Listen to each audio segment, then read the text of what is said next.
بسم الله ما شاء الله تبارك الله كنا وفتش كان فكاتا فيديو لسن إرتي جنان أدام كنت جت شو أقول لفتك يا ما شاء الله زلامي مرتكي سنو ما شاء الله سلام تله هندگنه السلام عليكم ورحمة الله وبركاته أكمل تنفيا كيسني وردفتك يا أكم جرتن فيا كيسني على من نساء نمني كيسن دلقا في كم سنين جتة إيجا نبرة بريد الحمد لله سنبرس بريد كتاب دينك أبا ما شاء الله تبارك الله إيجا وفتك أنا سجنتا في نوجتي فرد سنين جزرة جالم وجالتي سل جالتي أنا في جتة إن أكاسي أككري فرد جده كرافي دلكسي سولين دكول جلقة جنان دلكسي فرد ما شاء الله في تنا هنجال ديزاين نما في كنا قدي فمجرى garuu diqqeessee ajajadhe jechuudha. Bakka kanatti immoo bakka tana gara gubbarraatiin irraanbisee firii kana godhee akkatti nama hin cinqine maashaallah kana fakkaata. Duuba isaa kanatti hijaaba amma istaayilii kana yoo gootan isinii shaffanaa yaa'u gara morma akka nama mudhannetti. Akkana isin jaa warroota kiyya haga xumuraatti na waliin tura laayik sheer gochuu hin dagatina namoonni barbaadan karaa waasaappiitiin heeloo jedha maashaallah tabaarakallah hedduu bareeda diizaayinii kanaan ofii filadhe gara harka kanaan jechuudha gara ga'aanutti kuula isaa kana gara harka xumuraatti irratti illee godhachuu dandeettanii aan jidduudhaan kuula kana godhe eegasiin booda harkarra battan akka jedhu barbaade calleelleen diizaayinii barbaadaniin dalagsisuu dandeettan jechuudha. Anarraaf kanaan dalagsifadhe egaa gara waasaappiitiin heloo jechuu dandeettan namoonni barbaadanu haga xumuraatti na waliin tura ammallee waan tokko waliin kanaas of nu ta'a jechuudha hordoftoota kiyya maashaallah tabaarakallaa jedha namoonni na hordoftan immootu laayikii tuqaa koomentiilee barreessaa maashaallah tabaarakallaa meeshaan sissaaba sinitti biseesitti agarsiisa kunoo kana fakkaata isin jaa hordoftoota kiyyaa calleen adda kana fakkaata ka addarraa kanallee ofumaa qalalli ka jedhutti godhe sababbiin ani bakka qalalli ta'e waan barbaadee fi kan mormaa immoo kana jira diizaayinii barbaadaniin garuu dalagsifachuu dandeettan namoonni barbaadan inni biraa immoo wanti ani hijaaba kana akkanatti hidhadhee fi yoo akkanatti hixamaxamadhe calleen kun gara itti hidhamuu qabu jechuudha sababa san isinitti agarsiisuuf jecha akkanatti hin jaaladhu fuula qullaa kanaan jechuudha garuu maashaallah akka bareedu waaw. Carqiin kuni yoo barbaadan carqii uffatee dalagsifachuu dandeettanii yoo barbaadan guchumaa fi siinqee wajjin dalagsifachuu dandeettanii yaa hijaabni immoo ofii waan kun diimaa qabuuf diimaan as keessallee waan jiruuf hijaaba diimaa godhe hijaaba gurraachallee ka istirees godhu san itti godhachuu dandeettanii duuba isaa xiqqoo ni bal'ata garuu hijaaba kana keessa darbee kun hijaabni akkana isin ibsatan akkana isin caa hordoftoota kiyyaa namoonni barbaadan na biratti hordofanii godhachuu dandeettanii isin dalagsisa. Sini dalagsisa ajajan jechuudha. Wappaa jaaladhee jira. Kana fakkaata viidiyoon kee jechuudha. Hordoftoota kiyyaa namoonni uffata aadaallee barbaadan diizaayinii barbaadan as ergitanii likkeetti keessa yoo ergitan isiniif dalagsisa yoo barbaadan meeshaa isaa guutuu wajjin meeshaa isaa guutuu jechuun amma uffanni qamisii kunin adduma dalagama callee isaa qofa qaba. Garuu isin yoo barbaadan kakaabbaa santu guchumaa fi siinqee hojii dalagama malee uffanni ammaa kunniin addumisa dalagamaa yoo barbaadan waan isa wajjin maachii godhu guchuma yookaan immoo siinqee biratti dabalatanii ajajachuu dandeettan jechuudha. Ani amma fakkeenyaaf uffata kana gizee dalagsiisu uffata biraas ni qaba siinqee illee ka qorii wajjin dalagsiisu ni qaba. Garuu uffata kana waan barbaadeef yoo uffata kana uffadhe akka maach godhuuf siinqee illee akkasumallee mootu guchumallee wajjin dalagsifadhe jechuudha. Malee noormaalii qamisiin addumatti ajajama yoo wanta kana fakkaatu kana biraan dalagaa jettaniin dalagaa isaaniitti waan ta'eef isin dalagan jechuudha. Akkasiin jaa hordoftoota kiyyaa. Egaa asitti illee yaadachiisa qaba hordoftoota kiyya uffata salaataa kana namni firee 3 naa kaayi firee 5 naa kaayi jettan dhugaa dubbachuuf uffata kana beessee itti aansee viidiyoo tokko jedhee egasii biizii ta'ee torbe kana keessa onlaayinii maan seenne warri kaayinaan jettan karaa waasaappiitiin koottaa uffanni firee 10 isinitti ordarii godhe suni ajaja nama hedduu naan jettanii jirtan garuu uffatichi hin jira.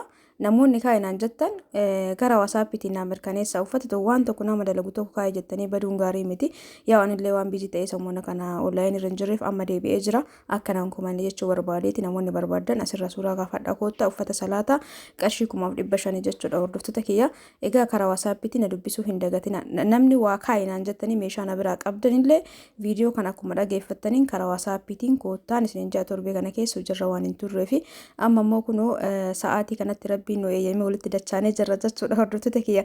Kanaaf akka yaadachiisaatti namoonni meeshaa na biraa qabdan shiitaa shaarbii warra na biraa qabdan uffata dhiiraa warra na biraa qabdan walumaa galatti warri itti kafaltanillee osoo hin kafalinillee waan uffata ta'e na biraa qabdan karaa waasaappiitiin koottaa warri naa kaayuu jettan qamisoota garaagaraa shurraabii hawwataa fa'a warri keettanii haalli isinitti tolu dhabee koottaatiniin ammaan tana naafonni jedhaa jechuu barbaadeeti wanni tokko kaa'ameetiin achi nafuun qabne beektanii egaa ulfaadhaa galatoomaa kallattimaan viidiyoo addaa kun kuteetti isin dabarsa isin yaadachiisuuf viidiyoo kana jidduu keessa galchee dhiifamallee narra ta'an isin jaa viidiyoo maddaan kunnetti kan deebinu ta'a jechuudha hordoftoota kiyya hundi keessanuu piliis waan amma jedhe kan dhageeffatanii karaa waasaappiitiin akka qolftan qabdiin qabu. Ni bareedami maashaallah tabaarakallaa jedha kan maashaallah tabaarakallaa jechuun akka hin dagatamne.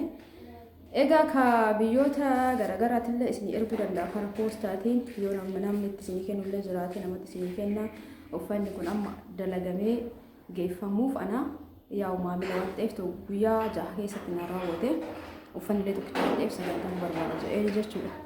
Yoo guddates torbaan lamatti isin xumuramuu danda'a akkaatama warufaatiin yoo warufaan hin jiru sirri qabaate turuu danda'a yoo immoo baay'ee warufaan hin jiraatin illee dafee isinii bayaa namni fakkeenya baay'inaan uffatan dalagsu kiraayee fudhata malee jechuudha.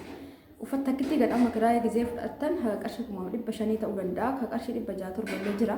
Kun amma diizaayiniin kun baay'inaan kun maafoo hin ajjeeran kiraayee gaafadhee jennaan jechuudha. Kanaafuu dalagsisuu wayyaa dalagsisanii gizee sagantaa mara ofiitti gaafadhanii fayyadamuu yoo fi kiyyan akkasitti natti tola. Egaa kan isin jaa hordoftoota kiyya warri feetanii jaalattanii chaanaala kiyya hordoftan ulfaadhaa galatooma hedduu isin jaaladha hedduu takkan isin kabaja jecha isiniif hin qabu rabbi fayyaa isinii haa kennu yaadaan baada keessa isinii haa guutu.